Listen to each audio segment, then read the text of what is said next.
Ya, awal lagi ya. Oke, terima kasih. Assalamualaikum warahmatullahi wabarakatuh. Kita akan mulai untuk kuliah sekarang. Jadi intinya ini saya kuliah sedikit tentang STEMI, ya. Kriterianya ini saya kira teman-teman sudah hafal semua. Kalau perempuan, wanita di atas 1,5 mili yang khusus di V2, V3. Sementara kalau laki-laki tergantung usianya ya, 2 mili kalau 40, kalau di bawah 40 maka 2,5 mili. Yang lainnya 1 mili aja cukup, ya. Yang dilihat kalau guideline itu J point. J point ya di sini nih, ya. 0 detik, 0 detik di J point itu kalau menurut guideline itu 0 detik di J point, ya.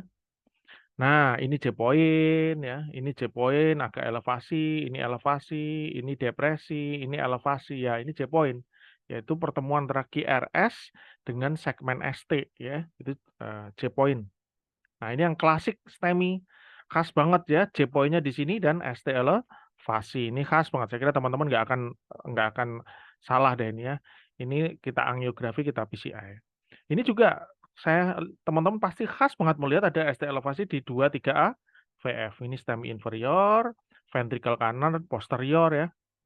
Dan kemudian kita streptokinase tapi masih ST elevasi ya, baru kemudian kita lakukan PCI. Tapi saya kira kalau EKG ini teman-teman pasti segera cling gitu ya, segera menangkap tuh. Kemudian yang ini juga saya kira teman-teman pasti lihat ini J point-nya di atas di sini. Ini J point-nya di sini. Kursor saya kelihatan ya.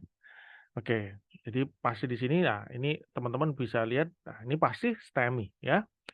Nah, kita angiografi, kita lakukan PCI. Tapi memang ada beberapa yang tidak jelas gitu ya.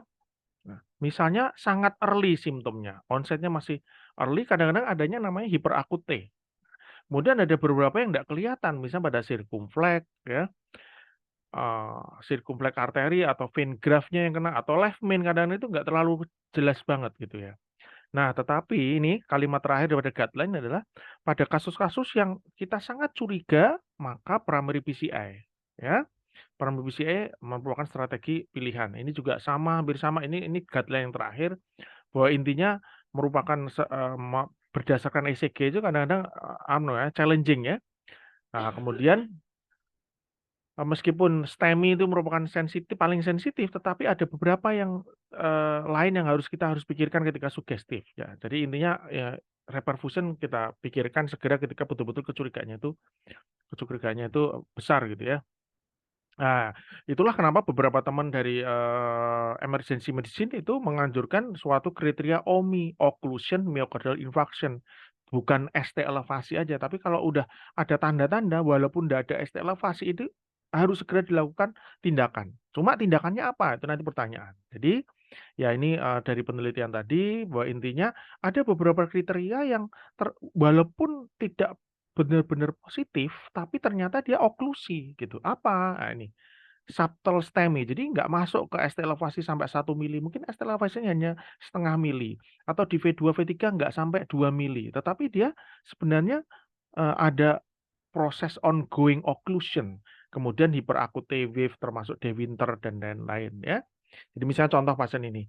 Ini kalau dilihat ya, ST elevasinya yang khas hanya di lead 3 saja. Ya, ini 1 mili.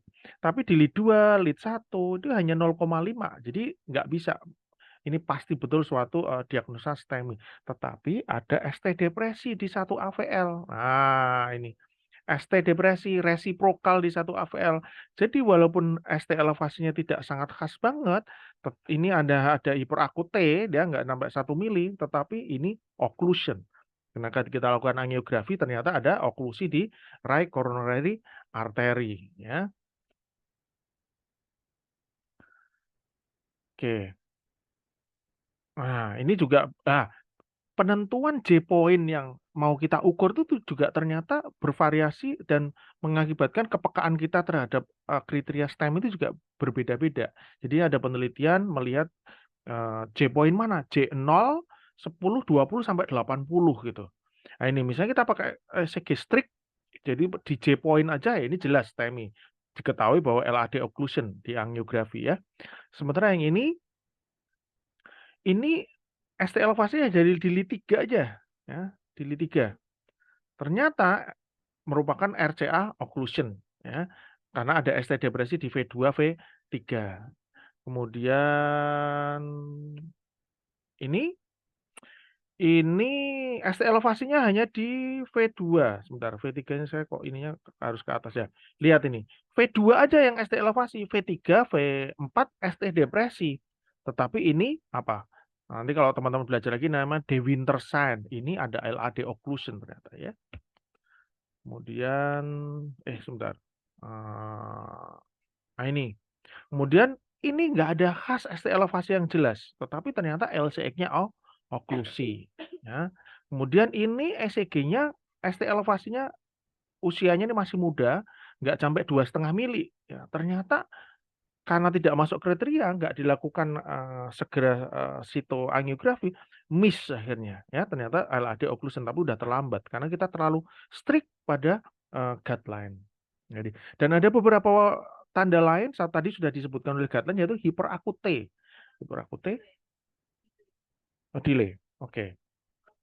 Hiperakute di mana ini ada hiperakute bisa hiperkalemia, bisa hiperakut iskemia seperti ini, bisa normal varian. Nah, tapi yang hiperakut iskemia ini adalah gelombangnya gelombang T yang gemuk ya, nanti bisa diulang lagi. Kalau bicara saya terlalu cepat, nanti teman-teman kalau misalnya kita upload di YouTube, teman-teman bisa pelankan jadi 0,75 atau 0,5 ya.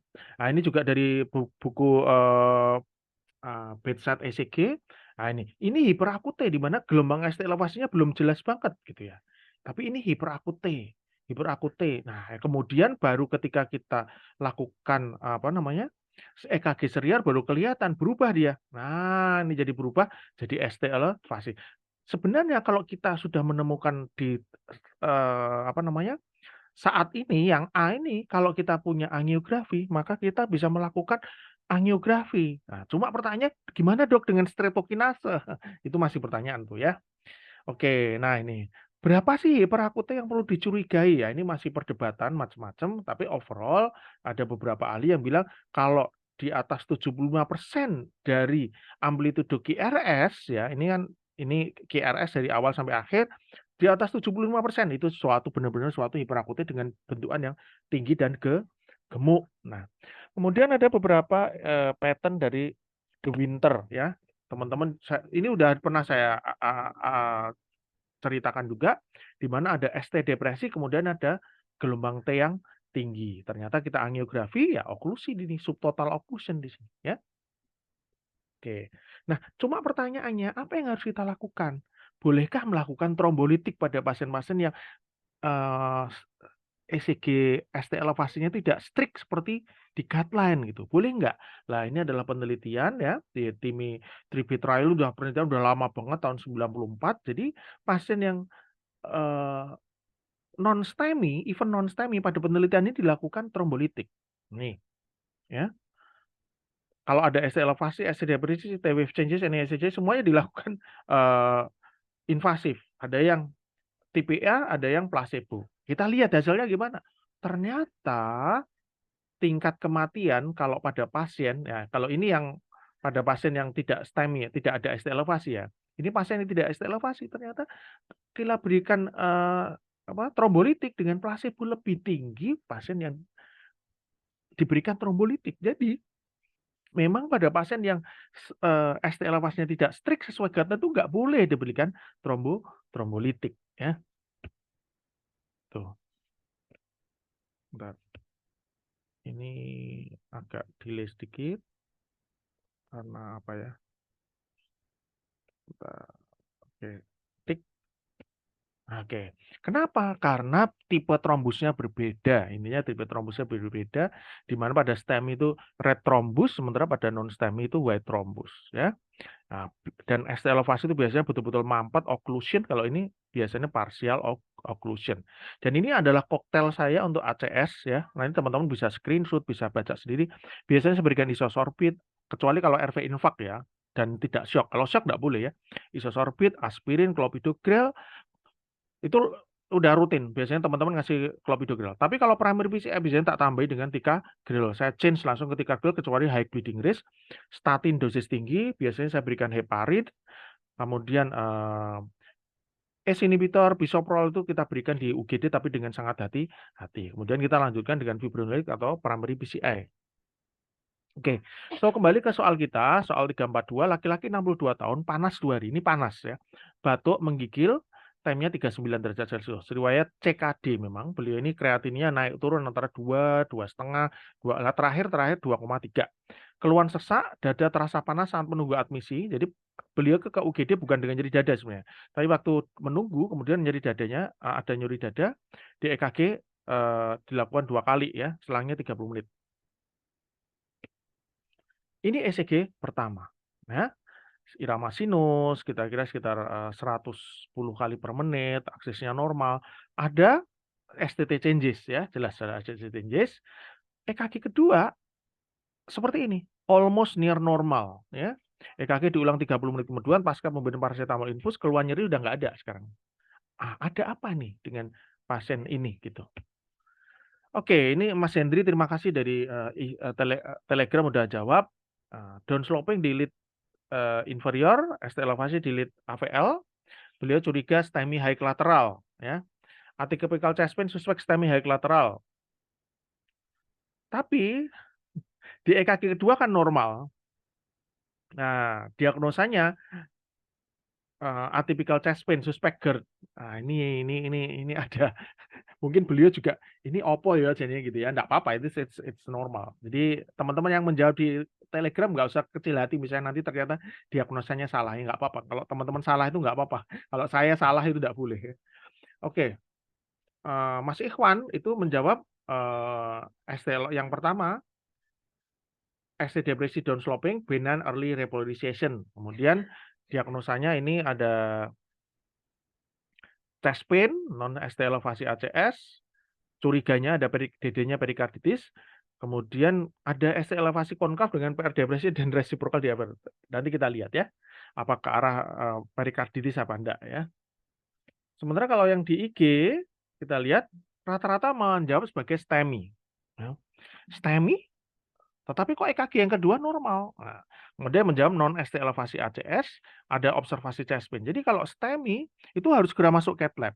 Kalau non-ST elevasi S, kita bisa tunggu, tergantung kan nanti dia termasuk high risk atau intermediate ya, atau low risk ya. Kalau observasi chest pain nggak harus segera lakukan tindakan ya. Jadi implikasinya diagnosa teman-teman itu di situ. Nah, ini ada beberapa teman yang menjawab akut perikarditis ya, seperti Mas Ikhwan tadi. Ada yang menjawab sebagai STEMI anterior extensive, langsung di loading, cek troponin dan lain-lain, Mas Awul. Kemudian ada yang menjawab sebagai angina ekuivalen ya. Angina ekuivalen, akut perikarditis sebentar. Oke, STEMI anterior extensive dan ini sebentar. Ini takikardi dengan suspek STEMI coronary imaging, anjurannya coronary imaging, ya. ST depresi di inferior ya.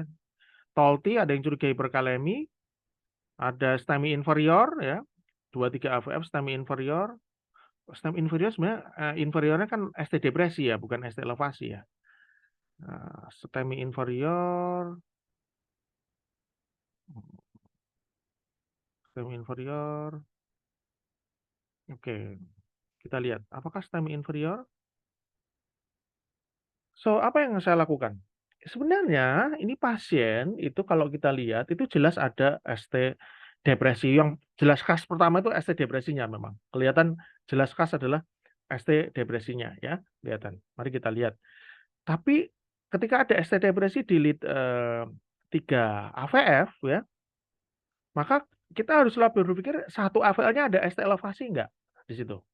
Ya, ini lead 3 AVF-nya ada ST depresi, kita lihat di lead 1 AVL-nya ada ST elevasi enggak. Nah, kita lihat isi di lead 1 AVL ini ada J point-nya ada di sini yang lead 2. Ini lead 1 sorry, J point-nya di sini. Lead AVL-nya yang ini J point-nya di sini. Nah, kalau yang lead AVL ini jelas di atas 1 mili ya. Ini kalau kita tarik garis bisa pakai ini TP segmen set kita tarik di sini. Ini jelas di atas 1 mili, mungkin 1,5 mili. Kalau yang ini mungkin persis 1 mili, ini yang 1 AVL. Jadi ini sudah mengarah ke suatu STEMI ya, yang di 1 AVL. Tapi yang jelas ditambah dengan lihat nih, di V2, V3 ini beliau kan di atas 40 tahun, berarti harus di atas 2 mili ya J-point-nya. Ini di V2, V3 ada estelofase enggak? Ada, ini ya, J-point-nya di atas TP, ini kan gelombang T ke P, TP segmen. Nah, ini tarik sini ya ini 2 mili ini. Yang di sini juga sekitar 2 mili ya, 2 mili. Jadi pasien ini sebenarnya diagnosa STEMI-nya udah tegak menurut saya ya. Nah, tetapi 30 menit kemudian kok EKG-nya normal, absolutely normal, keluhan nyeri enggak ada. Apakah ini? Kita eko normal, HS tropinya borderline lah ya, kita anggap diagnosis kalau di atas 100. Apa yang harus kita lakukan pada pasien ini? Tapi saya merasa ini kemungkinan besar ACS ya. Jadi kita lakukan HS tropi ulang ternyata di atas 10.000. Apakah ini? Ya, itu diagnosisnya adalah suatu transient STEMI, yaitu STEMI yang bersifat transient atau sekian detik ada flow yang tidak baik, tapi kemudian dia terjadi spontaneous reperfusi. Ya, infarksinya jadi nggak besar, tetapi sudah terjadi suatu oklusi, walaupun itu sekian menit ya, tapi kemudian spontaneous reperfusi. Berbeda dengan persisten STEMI, di mana infaknya akan besar. Infak yang kecil kadang-kadang dari echo hipokinetiknya nggak kelihatan. Ketahuannya lewat troponin. Kita lakukan angiografi. Cuma angiografi pada pasien ini harus sangat hati-hati karena kreatinnya tinggi. Jadi kita memakai teknik namanya minimal kontras PCI ya, low kontras PCI. Jadi kontrasnya kita encerkan dengan cairan ya. Ideal lagi memakai IFUS ya. Jadi kita betul-betul sangat berhemat. Nah, ini ya lesinya di sini, di proksimal dari LAD. Nah, kemudian kita lakukan PCI. Hasilnya masih kurang baik, kurang ngembang. Kita post balloning lagi. Dari posisi lain baru kelihatan sudah lebih baik setelah post dilatasi. Ini lesi culpritnya di sini ya. Yang di sini post PCI. Ya, hasilnya cukup baik. Di bawah ada lesi lagi, di atas ada lesi juga di ostel, tapi kita nggak touch itu. Kenapa? Karena kita kepingin meminimalkan kontras. Post PCI kreatinin hampir sama, seminggu kemudian malah turun sedikit 2,1. Oke, soal 343 ini masih 65 tahun, diabetes, hari ini sering nyeri dada, seperti ditusuk. Nah, satu hal bahwa lokasinya itu bisa ditunjuk di dada kiri. Tidak seperti ditekan, tidak seperti ditimpa benda berat atau panas gitu. Saya bolak-balik dilapori dokter jaga, "Dok, ini pasiennya bisa melokalisir nyeri," gitu. EKG dilakukan 2 kali selang 15 menit, hemodinamik stabil. Ini ECG pertama. ECG pertama ini memang agak nggak enak ya. Lihat ini, di sini gelombang T-nya itu agak nggak enak di V2, V3, V4 nih kayak mau tolti gitu ya. Tapi yang di V5, V6 ini artefak ya, ini terutama V5 ini artefak. Ini bukan bifasik T ya, tapi ini artefak aja. Tapi nggak terlalu khas. Pasiennya kasih isosorbit masih nyeri gitu, tapi ya dia bisa menunjuk lokasinya. Kalau menunjuk lokasi kan kita selain berpikir ini muskuloskeletal ya. Kemudian EKG 15 menit, ini masih seperti ini. Nah, nih, sinus ya. Nah, almost the same lah, hampir hampir sama. Nah, ini dijawab oleh Mas Hendri ya, Mas Hendri. Atypical chest pain, STEMI anteroseptal. Beliau sudah mendiagnosis dengan anteroseptal. SLOS-nya di V2, V5, ya, V2, V5, tapi sebenarnya tidak sampai ke kriteria STEMI yang ada di guideline gitu ya. Kemudian Mas Iwan juga bedside echo karena STEMI anterolateral, ya, anterolateral, loading DABT dan lain-lain. Angiografi ya. Sebenarnya kalau STEMI kita boleh melakukan trombolitik kan, dan ini ada di rumah sakit tipe C loh ya. Aku bilang tadi kalau tidak salah saya lihat saya bilang bahwa ini di rumah sakit tipe C. Teman-teman menjawab sebagai STEMI, sebagian besar menjawab sebagai STEMI. Tapi sebenarnya kalau menurut saya kalau dari EKG 2 tadi itu belum khas banget ke arah STEMI, ya, karena estelafasinya tidak khas banget. Kita lihat ya. Ini STEMI, ada yang menduga sebagai hiperkalsemia. Kalau di IG, sebentar, oke, antikoagulan. Nah, ini Mas Matel, anginnya ekuvalen ya, angina progresif ya. Nah, feeling saya ini Nah, ini sebenarnya belum masuk guideline ya, tapi namanya occlusion myocardial infarction. Nah, kita lihat apa yang saya lakukan. Ini EKG pertama. Lihat. EKG pertama kalau kita lihat banget di sini ini ST segmen, TP segmen kita tarik garis di sini ada enggak 1,5 mili. Ini kan perempuan ya. V2 sama V3. Kita tarik nggak ada 1,5 mili.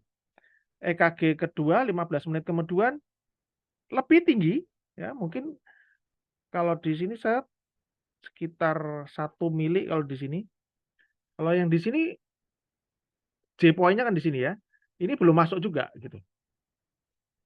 Oke.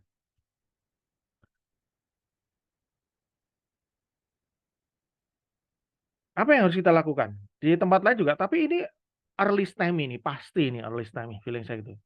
Nah, disinilah kuncinya yaitu ECG 15 menit kemudian harus diulang lagi. Di sini baru kelihatan dia tambah tinggi tuh V2, V3, V4. Ya. Nah, ini kalau kita lihat, nah ini J point-nya udah di sini. Ini J point-nya udah di sini. J point-nya di sini. Ini di rumah sakit tipe C. Sebenarnya kalau kita di rumah sakit tipe B yang kita punya angiografi, pada waktu EKG pertama atau kedua kita bisa melakukan angiografi langsung. Tapi pada mau melakukan fibrinolytik kita harus strict pada guideline. Karena tadi ada penelitian dari tim 3B tadi ya, trial ya. Jadi kita berikan streptokinase setelah 15 menit, kemudian hasilnya ini pos ya, ini mereknya ini ya namanya ya. Kita berikan ternyata dia nggak ST lawasnya sedikit lebih baik, tetapi lihat R-nya mulai ada gelombang S di V4, V3, V4 yang tadinya nggak ada gitu ya. Dan bahkan 6 jam kemudian, nah ini gelombang Q terbentuk nih di V3. Nah, ini tambah tinggi, gelombangnya masih sama ya. Jadi ya apakah ini berhasil? Nah, itu masih pertanyaan. Oke, jadi intinya kalau pada pasien yang 3 beliau ini, wanita ini, karena kita nggak boleh memberikan fibrinolytik pada EKG pertama, kedua, tapi EKG ketiga ketika eskalasi jelas menurut guideline itu baru kita berikan. Karena kita harus ingat bahwa memberikan fibrinolytik pada pasien non-STEMI bisa harm. Prinsip pertama adalah do no harm. Jadi kita mau liberal atau strict, it depends. Kita harus membuka pikiran kita, guidelines karena bukan holy book. Kita menerapi pasien bukan ECG, tetapi kalau teman-teman ragu lakukan EKG serial, echo kalau bisa lihat kinetik, troponin ulang lagi, ya itu masalahnya kos ya. Dan kalau ragu, angiografi ya, jangan melakukan fibrinolytik pada situasi yang teman-teman tidak jelas. Misalnya kalian tidak, ini ragu, ini LV aneurism apa STEMI ya? Ini early repolarization apa STEMI ya? Ulang ECG, troponin, Eko, kalau ragu, ingin memastikan bukan dengan fibrinolytik, tapi dengan kateterisasi. Ya, terapinya bukan fibrinolytik, tapi kateterisasi. Treat your patients like your family, then you will be a loving doctor.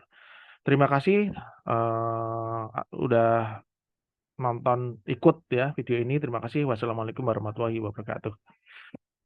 So, mohon maaf saya itu belum melakukan apa namanya, Zoom-nya masih Zoom basic, jadi mungkin ini kurang 5 menit aja. Ada pertanyaan? Kalau bisa ada pertanyaan singkat saya jawab.